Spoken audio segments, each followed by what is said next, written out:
After Mr. Gandhi makes his remarks. Please write them on the cards on your seats, or one of the press club attendants can hand you a card. And they'll pass them to the front of the room, and I'll ask as many as I can as time permits. Please print legibly. I can't ask what I can't read. And I'll ask as many questions as I can. So, just one moment.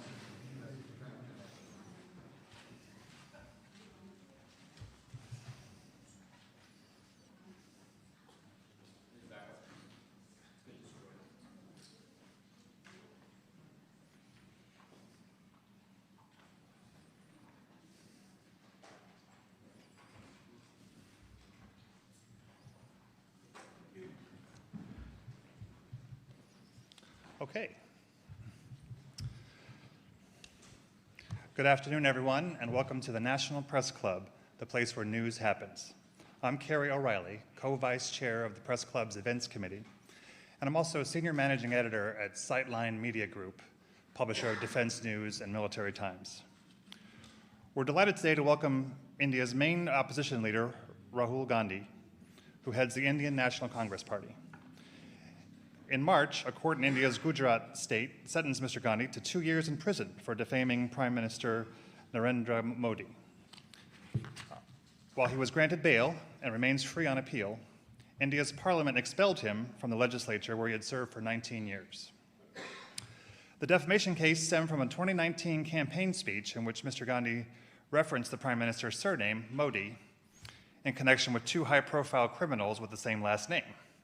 How come all these thieves have Modi as their common name? He asked. A legislator from the Prime Minister's party, also with the last name Modi, sued. The Gandhi family name is synonymous with a political dynasty that has produced 3 prime ministers so far. Rahul Gandhi is the son and grandson and great-grandson of legendary politicians. Both his father, Rajiv Gandhi, and his grandmother, Indira Gandhi, were assassinated. Their party, the Indian National Congress, ruled India for most of the years since the country's independence. But the once unshakable Gandhi dynasty may have met its match in Mr. Modi, who crushed the traditional ruling party in a 2019 landslide. Mr. Gandhi will challenge Mr. Modi again when elections are held in 2024. Many people in India and around the world have voiced concern about Mr. Modi's consolidation of power in the world's largest democracy. Mr. Gandhi has emerged as one of Mr. Modi's fiercest critics, accusing him of using the power of his government to silence opposition candidates, journalists, and organizations such as Amnesty International and Oxfam. Yet Prime Minister Modi appears poised to win a 3rd term. Morning Consult's Global Leader Approval Rating Tracker ranks Mr. Modi as the world's most popular leader. Data collected the week of May 17th shows him with a 77% approval rating. By comparison, President Joe Biden clocks in at 41%. Today, we welcome the opportunity to hear from Mr. Gandhi's perspectives on the state of India's democracy. Please join me in giving a warm National Press Club welcome to Mr. Rahul Gandhi.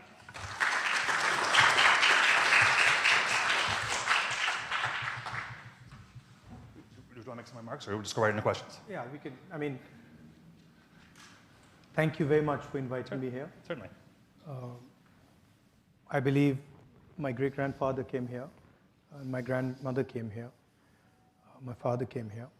So it's an honor for me, and I'm looking forward to your questions. Okay. Let me just remind everyone that I'm happy to take your questions, but please write them on the cards provided and hand them before. Shouted questions will not be picked up by our microphones, and if you disturb this proceeding, we will be escorted out. So just want to make that clear. Okay, so since Mr. Modi has come to power, India's economy has improved, according to independent economic assessments.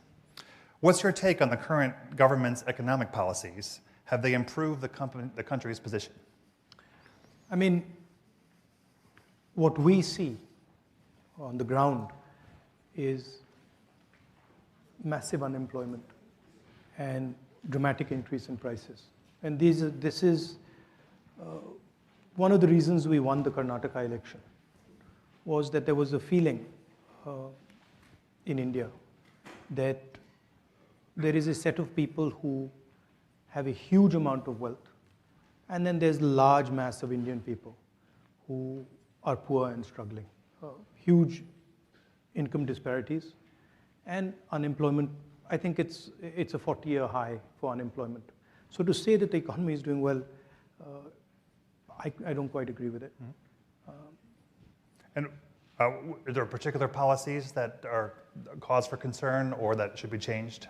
I think the central difference between how we see it and how the BJP sees it is we believe in decentralization of power. We believe in supporting the small and medium industries, and we believe that they are the engine of growth in India. And they tend to concentrate power and wealth in few limited people. So that's, I would say, broadly, that's the difference in the economic perspective. Okay. If your party were to return to power, what changes would it seek to implement to ensure the rights of minorities in India?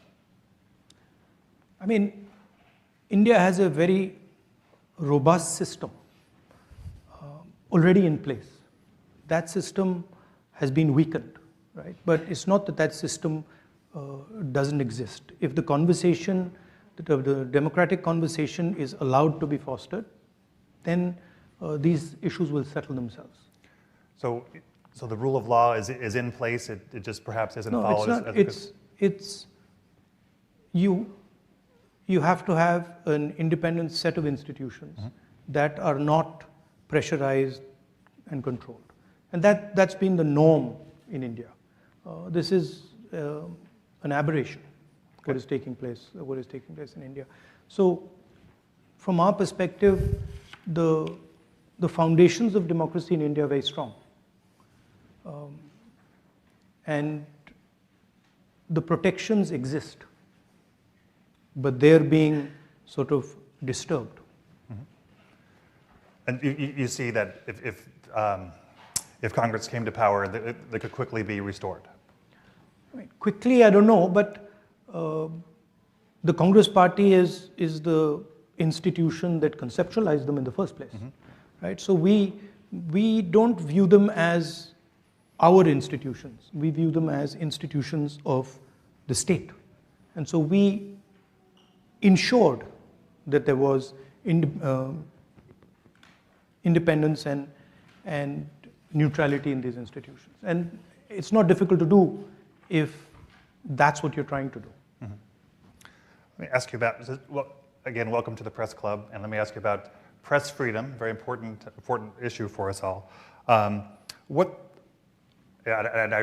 should, full disclosure, my colleague, Vivek Raghuvanshi, was arrested several weeks ago and charged with, and accused of espionage. He's an Indian citizen.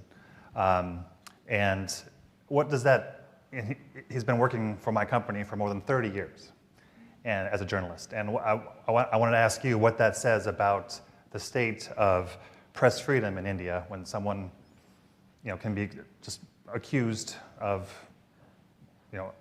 even after, if someone with such a reputation can be accused in such a cavalier manner. No, I think the fact that there is a weakening of press freedoms, this is not hidden. I mean, everybody knows it. It's apparent in India. The rest of the world can see it. And I think press freedom is very, very critical for a democracy. I mean, one should be open to criticism, and one should listen to criticism. I mean, that's the feedback loop that builds democracies. And definitely, there is a weakening of press freedom. I mean, and it's not just press freedom. It's on multiple axes.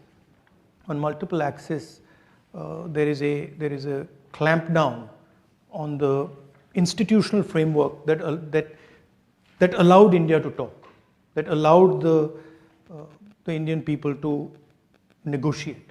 I view India as a negotiation between its people, between different languages, different cultures, different histories. And the architecture that Mahatma Gandhi set up was to allow that negotiation to be carried out fairly and freely. And that structure that allows the negotiation between India's people is coming under pressure. I mean, this is a question you should ask Mr. Modi. It's more apt. Okay. I don't know how you'll get there. As soon as we get him here. I don't know how you'll get there, but yeah, I think we better question directed at him. Okay.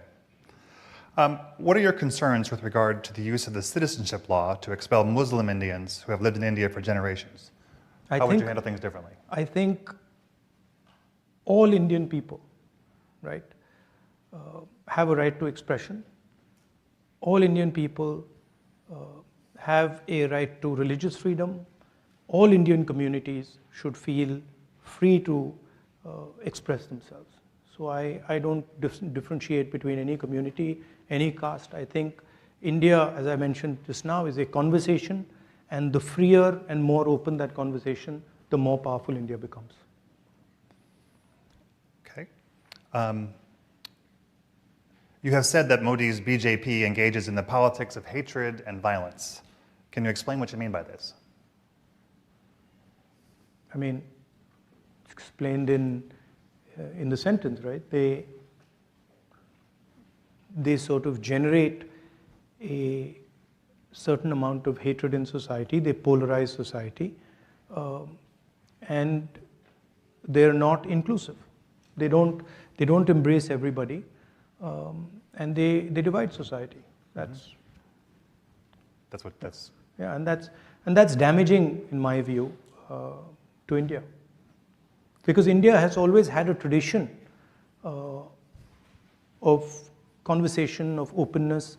All our great leaders, spiritual, political, Mahatma Gandhi, Buddha, all of them promoted harmony, promoted peace, promoted conversation. So it's in our culture, it's in our history to sort of bring people together and have these dialogues. So that's, I think it's a difference in ideology between us and the BJP. Mm-hmm. We feel India should be allowed to express itself. And we feel that political leaders should be comfortable in sort of being questioned and should learn from that questioning. Mm-hmm. So, I mean, it's just a difference in viewpoint. For such a divisive figure, Modi maintains very high levels, in fact, worldwide high levels of popularity. Why do you think that's the case? Why do so many Indians support the Modi government? I mean, there is a definite capture of the institutions of the country. There's a definite capture of the press in the country. I'm not convinced that I don't believe everything I hear. I walked across India, walked from Kanyakumari to Kashmir, and talked directly to millions of Indian people, and they didn't seem very happy to me. And they were very clear that there were serious issues with regards to unemployment. There was massive price rise. So there was an angst in the people. Now, and look at the Karnataka election, and wait and watch the next 3 or 4 state elections. Mm-hmm. That I think is a better indicator of what's going to happen. You're here in Washington.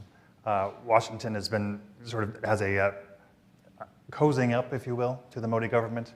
Do you feel like this is a mistake? Do you feel like this is not the U.S. should pursue? Who am I to advise? Policies? Who am I to advise Washington on what they want to do?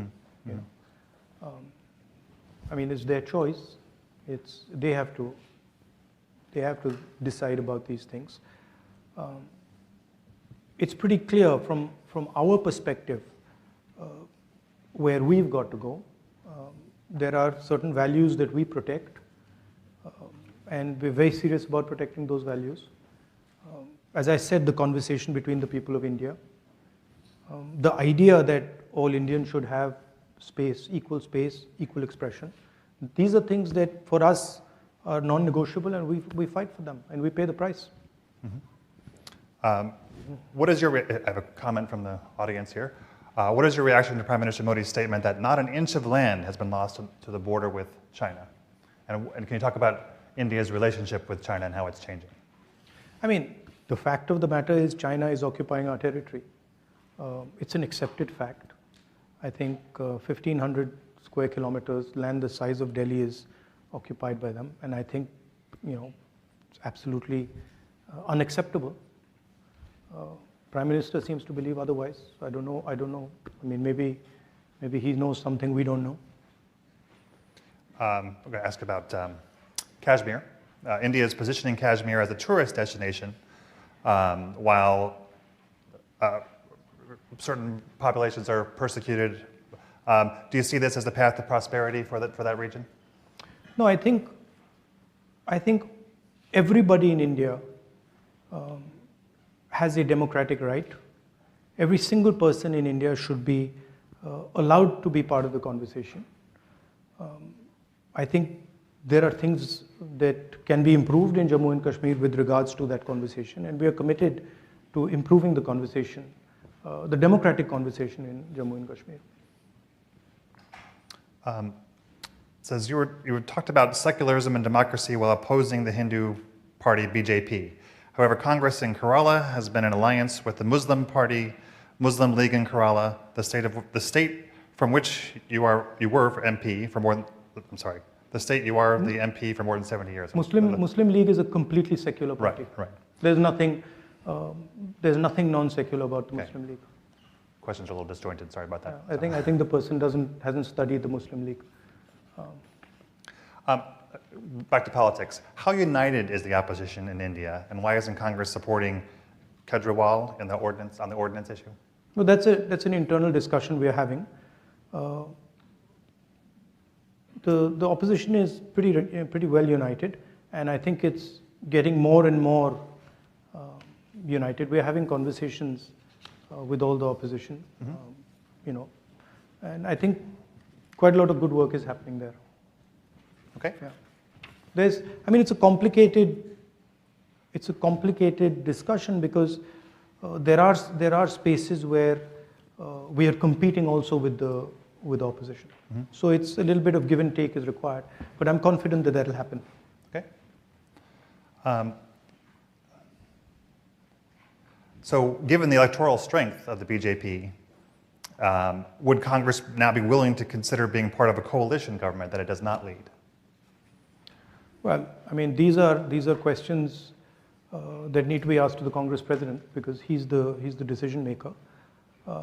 I think the Congress party will do very well in the next election. Mm-hmm. I think it'll surprise people because I think there is a hidden undercurrent building, and I think we'll surprise people. And I'm not entirely convinced about this idea that Mr. Narendra Modi is going to win the 24 elections. I think it's not as simple as people make out. If you just do the math, a united opposition will defeat the BJP on its own, mm-hmm. without any, electoral math. What can the international community, what role is there for the international community in to prevent a slide towards authoritarianism? It's our job, right? It's our business, and it's our work to fight the battle for democracy in India. Mm-hmm. And it's something that we understand, we accept, and we do. But the thing to remember is that Indian democracy is a global public good, because India is large enough that a collapse in democracy in India will have an impact on the world. So that's for you to think about, how much you value Indian democracy. But for us, it's an internal matter, and it's a fight that we are committed to, and we're going to win. President Biden will host Prime Minister Modi for an official state visit later this month. The White House said in a statement the visit will strengthen both countries' shared commitment to a free, open, prosperous, and secure Indo-Pacific, and deepen strategic partnerships in defense, clean energy, and space. What impact do you see the visit having? Let's see what happens. Let's see what happens in the visit. I think let the Prime Minister come here and let the visit take place, and then let's see. I don't want to sort of prejudge this. Yeah, but I do think the relationship between India and the United States is very, very important. I think it's also important that we broad base the relationship. It's important to have a defense relationship, but I think we need to also consider other areas, and we need to have a vision for other spaces other than defense. Do you see India as a center between Russia and China and U.S. interests? Do you see it benefiting from the interplay of these countries, or do you see it taking almost a leadership role in the Indo-Pacific in terms of economic issues? Or look, India has to do what's in its self-interest, right? And that's what will guide us. But as a people, we are committed to a democratic vision. So I myself am not entirely convinced about the sort of autocratic vision that is being promoted. And I think that it's very important that democracy is protected on the planet, right? So India has a role there. India, of course, has its view on things, and I think that view should be put on the table. But I don't think one should think about these things as, oh, you the center of things. I think that would be arrogant. We understand the strengths that we bring to the table, right? Democratic values, data. These are some of the things that technology, a highly educated, technically educated population, these are our strengths, right? And I think we have to chart our course based on these strengths. This is a question from the audience. India started as a secular state, but is currently leaning toward a Hindu state. Is that a threat to democracy? Is India losing its original ideology from your perspective? I think there's a fight on in India. There are two visions of India. There is the vision that the BJP has. It's a centralizing vision. It's a polarizing vision. And then there's another vision, equally strong. In fact, if you ask me, much stronger, but not expressing itself that effectively right now, which is a decentralized view, an embracing vision, a sensitive, compassionate vision. And I'm absolutely convinced that this is a transitional phase, and the true nature of India, the true democratic nature of India, compassionate nature of India will triumph. I have no doubt in my mind. And by the way, we've gone through this phase before. So it's not that it's a new thing. The Congress party faced this exact same thing in the 30s, and we decimated it. And we will do the same again. People are impatient, People are like, very impatient. BJP has been in power for 10 years. Well, okay, we were in power for 10 years before that. Why did nobody say, in UPA 2, when we had been in power for 8 years, why did nobody say, oh my God, the BJP is going to evaporate? After all, the same, we were in power for 10 years. So there is a tendency for the media to sort of exaggerate these things. There are reasons for it also. But we are committed to the democratization of India. And we are committed especially to the emancipation of the poor people of India, the lower castes, backward castes, these communities. I think I heard you say you described the media in India as somewhat captured by the powers that be. Yeah, I think you could remove the word somewhat. Somewhat. If your party comes to power, what steps would be taken to free up that press and make it less co-opted? You don't really need to do much. You need to just stop interfering and stop pressurizing. And if you look at the UPA period, we didn't interfere, we didn't pressurize, and it worked perfectly fine. So if the leadership of the country decides that a free press is valuable, then it'll fall into place.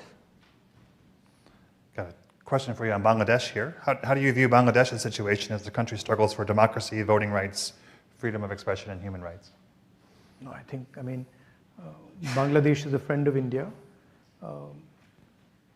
But it's for Bangladesh to decide these things. It's not my place to tell Bangladesh how they should live their life. Okay. Let's see. It says, this is a question from the audience. In 9 years of BJP rule, India has become, as a 3.5 trillion rupee or dollar economy.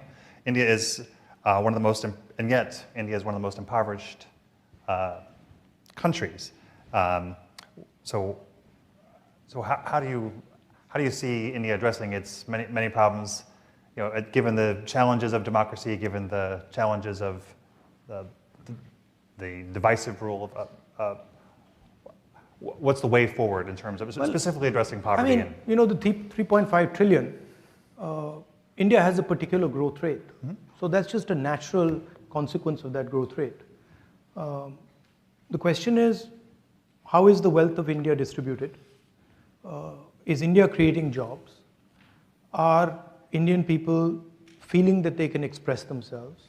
Are they happy? Is there general tranquility in the country? Congress Party has a record for doing this. We've done it for many, many years. I think a good model is to let the people of India get to work, let them do what they're best at doing, and not to sort of, pressurize them and threaten them and do that. There's a historical record for this. After all, India did extremely well in the early 2000s. Mm-hmm. What do you see as the main drivers of... There's a cost. You see, there's also something that people don't realize is that there's a massive economic cost to this disharmony, mm-hmm. right? To this non-conversation. That filters out, right? So saying that Indian economy is doing well, that doesn't take in the full picture. What are the other costs that you're creating? Mm-hmm. Those are not being factored in, right? We had better economic growth than the BJP, created more jobs than the BJP, and had complete harmony in the country. What do you see as the biggest drivers of the economy in the short term, in the years ahead, in the coming years? I think what the BJP's policies have done, particularly demonetization and what we consider to be a flawed GST, they have weakened the small and medium businesses in India. And we believe that the small and medium businesses are actually the backbone of economic activity in India. If you want to create jobs, if you want to have a 21st century economy, you have to empower these people, mm-hmm. and turn them from being small and medium businesses to large businesses. So in our mind, it's taking these businesses and scaling them up and having hundreds, if not thousands, of these businesses become large businesses. So that's where we fundamentally differ with mm-hmm. the BJP. They believe that you don't need these small and medium businesses, that you can build the Indian economy with 3 or 4 huge, massive businesses. Unfortunately, having 3 or 4 massive businesses doesn't translate into jobs. It can't. Mm-hmm. So that's really at the heart of the difference between the two visions. And you can see it. So, the growth during the UPA period was much better than the growth now. And there's massive levels of unemployment in India now. And it's a real problem because our people, they need to be put into productive activity. Mm-hmm. It's a huge waste of the most valuable resource on the planet.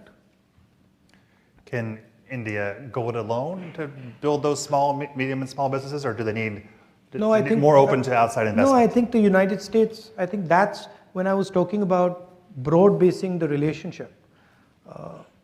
I was talking about that the United States and India have synergies, that if they come together can be very powerful. What we are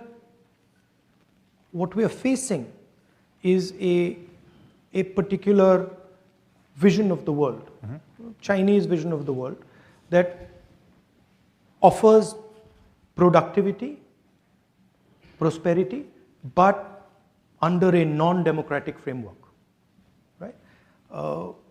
That's not acceptable to us because we simply cannot thrive under a non-democratic structure. So we have to think about production and prosperity in a democratic framework. And I think that's where the bridge between India and the United States can play a very important role for us, for you, and I think also for the planet, to show the rest of the world that production, manufacturing in a democratic environment is possible and can actually be competitive with the Chinese model. And also while keeping the environment in mind, is the environment a major concern of yours going into the next election? Yes, as I said, you can't ignore costs and pretend they don't exist, right? And when you're thinking about these things, you don't want to think about them in the 1 year, 2 year, 5 year time frame. As a country, you'd like to think about them in a 20, 30 year time frame. And if you're looking at that span, then the environment is fundamental. You can't get away from it, right? Saying that, the world is in a transition. So we are moving from internal combustion engines to electric motors. There is an energy transition taking place. So we have to adapt ourselves to benefit from those transitions. And I think India is very well placed to do that. Would you consider a big increase in exports one way of measure that, or is it really about innovating the economy to take advantage of these new technologies? It's both, right? If India starts manufacturing, starts producing, it will start to export as well, right? I think there is a opportunity for India to successfully compete with the Chinese on manufacturing. We might not end up doing it the way they do it. So we might not end up having huge factories. We might end up having smaller factories with high technology embedded in them. So the system will probably look different, but the end result would be similar, that we would compete with China and you would see made in China and you would see made in India. Can you do it without more Chinese investment? Is there enough money coming in from elsewhere? Yeah, no, that's where the India-US relationship should be looking. I mean, that to me is what the conversation should be about. How do we build this alternative production system, alternative manufacturing system? And I think there's a lot of interesting things there because of our size, because of data, because of our technological capabilities, your technological capabilities. So I think the strengthening of the bridge between the United States and India and the widening it, taking it from a 2-lane highway to a 10, 15, 20-lane highway is how I think about it. Does the U.S. Tendency to flirt with the debt ceiling and so on give you pause as far as partnering with America in the long These term? things, there are always stumbling blocks. There are always relationships like that between the United States and India. They will move very fast, and they'll slow down. They'll move very fast. But as long as the progression is in the right direction and you're focusing on the right things, I think you'll end up resolving the problems. A couple more questions from the audience here. If you believe the BJP pushes hard propaganda, how do you tackle the government messaging heading into 2024? Well, we had been struggling with this for some time, and we came across this very simple idea, which was to walk from Kanyakumari to Kashmir, and it was shocking at how effective that idea was. I was just frankly blown away, because when we went directly to the people, no amount of force worked. I mean, the BJP was trying everything they could to not allow the yatra to be successful. It didn't work. So it was very interesting. I think all this propaganda doesn't work if you go close to the people. If you're far from the people, it's very easy. But once you start going close to the people and you start having conversations, you start walking on the streets, you start physically meeting people, it doesn't work. It's quite a revelation to me. And I think it sort of made me understand what Mahatma Gandhi was doing with, the Champaran movement or the Dandi March. I think, as I was saying in Stanford yesterday, in the West and in India, there is a distance between the people and the political class. And I think that's where the propaganda comes into play. If you bridge that gap, it's very difficult. But can you get your message out with the media? We got the message out with yes. the yatra in an explosive way. I mean, fantastic. So the people of India are hearing your message? Loud and clear. Yes. And I mean, it's obvious. It's obvious to every single person in India that the yatra, the message of the yatra, India needs to stand united, India needs to work together, resonated with BJP people. Some days back I was somewhere and I had one of the spokesmen of the BJP who just bumped into me, and she said that this was a very powerful thing that you did. All right. Why should religious minorities see your party as an alternative to the BJP's politics? Because it's not just religious minorities, it's everybody. Because we give space to all ideas in India, all communities, all religions. Our party is, and the design of our party and our original designer, Mahatma Gandhi, designed the party to be based on truth and non-violence, compassion, affection. So it's a completely different philosophical architecture than the BJP. Yeah. It's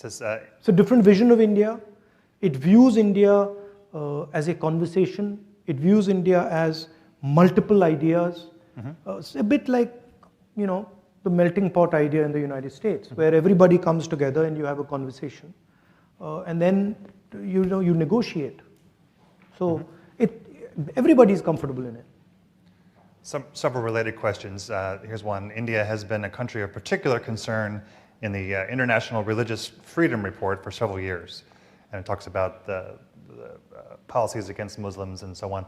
What would your party do in power to heal or to bring the Muslims and other religious minorities together into the coalition, into the group? You just have to look at our record, right? Our record speaks for itself.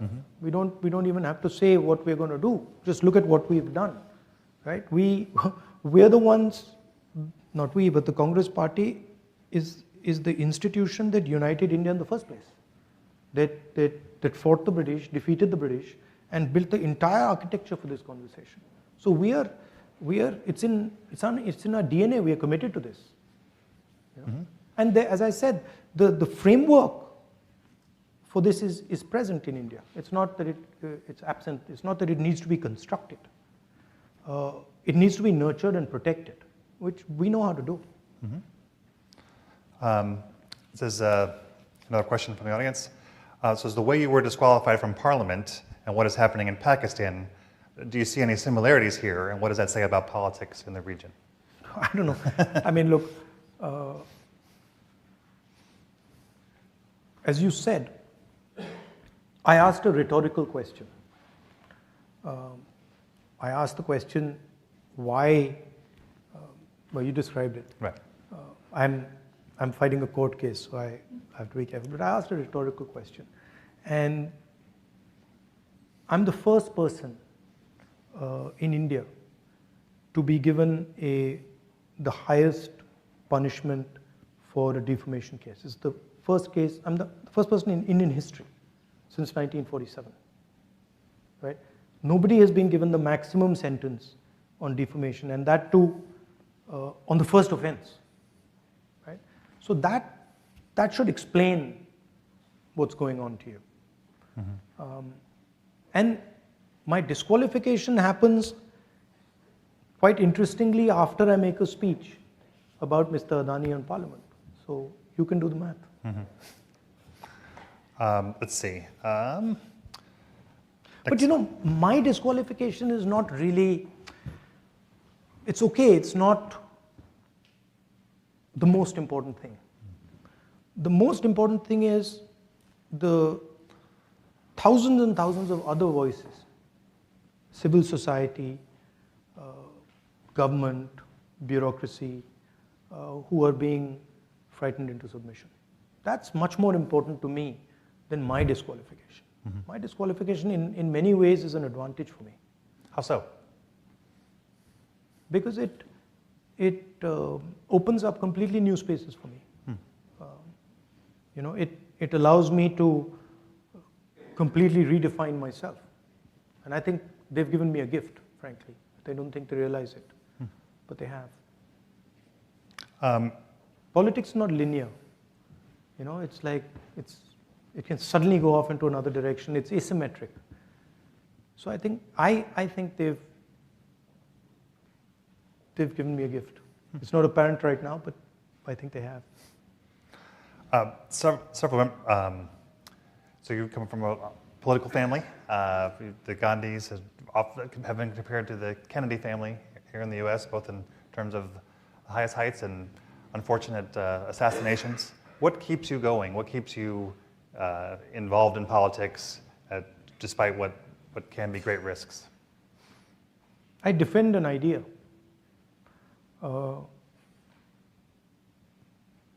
I love the people of my country.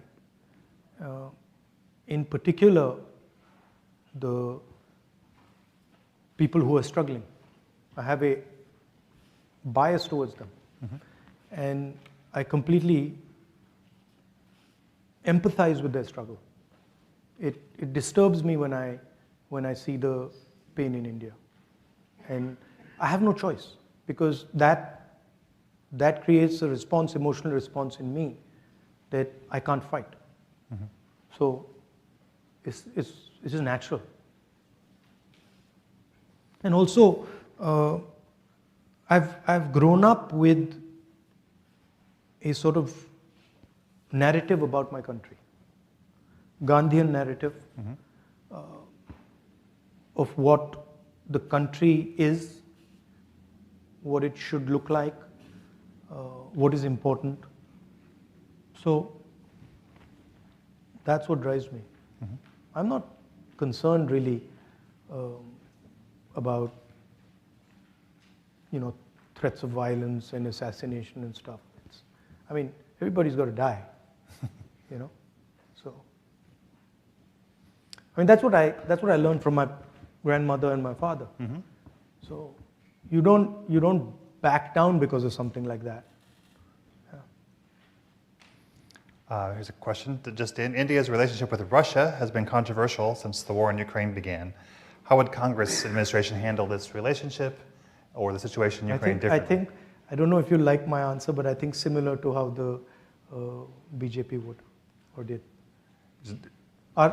We would be responding in a similar way to BJP. Mm-hmm. Yeah. Okay. Because we have sort of a relationship with the Russians that, you know, can't be denied. It is there. So I think our policy would broadly be similar. From your perspective, has the relationship with Russia changed since the war in Ukraine began?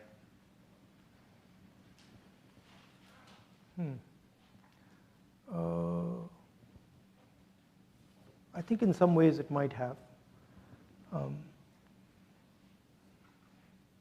Yeah, I think it might have changed in some ways.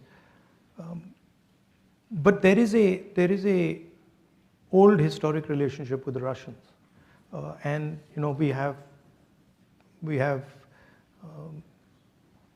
we buy weapons from them. So there are also those type of reasons for this. Mm-hmm. Yeah, but I don't think a Congress government would be dramatically different than what the BJP is doing right now in terms of Russia. Got time for a couple more questions. Let's see. You've asked a lot, huh? Yeah. You've got through a lot. Stack. There's a lot of interest here in you, sir. You've compared. So I'm going to butcher these names. Please forgive me. You have compared with Guru Nanak Udasis driving your speech in San Francisco while the SGPC has raised questions on your statement. What would you say to do you know what this is referring to? I'm sorry. I promised you I'd ask. So. No, I don't know. What is Udasis? As you compared with Guru Nanak's Bharat Jodo Yatra and SGPC raised questions. Okay. So. Sorry. Thank you. I'll explain it. So I said that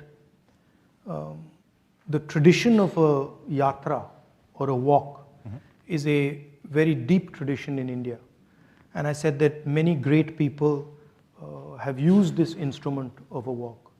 Mahatma Gandhi has used it. Guru Nanak has used it, and as an instrument of conversation and as an instrument of understanding. So I think they're saying that I shouldn't compare the Bharat Jodo Yatra to walks that Guru Nanak and Mahatma Gandhi took, but I wasn't doing that. I clearly said that, look, I draw inspiration from these great leaders and what they did, and there's no question of comparing this walk to their walk, but I think they've misunderstood it. I see. Yeah. What is your message to the Indian people as to why they should support Congress in the next election? Is it about economic achievement? Is it about tolerance? I said in my yatra, I'd say it in Hindi, nafrat ke bazaar mein mohabbat ki dukaan kholo. Do you speak Hindi? I wish I did. So nafrat ke bazaar mein mohabbat ki dukaan kholo. In a market of hatred, open a little shop of love and affection. So I believe that India needs to be in harmony. And I believe that India needs to be able to express itself to truly succeed. Right? If you, I don't know of one case where somebody who's angry or somebody who's full of hatred has had an expansive imagination. And India needs an expansive imagination. India needs to dream big. And you can't dream big if the people who are leading you are angry, are violent, are engrossed with hatred. So I think, I feel India has a great opportunity, huge opportunity, which can transform the lives of millions and millions of Indians. But in order to do that, it needs to imagine a new India in a big, dynamic manner. And I think in order to do that, India needs to be in harmony. India needs to start talking to itself. India needs to respect itself. So that would be one element of it. Hatred doesn't work. You know that. Your country knows that better than anybody else. Hatred has never worked. Might work for 6 months, 1 year, and then it collapses on itself. Affection, love always work. They have. I mean, that's what we've been told by the great leaders.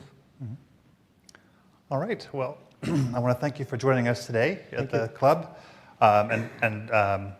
Thank you for answering so many questions. This Are you was inviting the perhaps- Prime Minister? perhaps a record. Absolutely, we'll invite for his turn. I look forward to hearing it.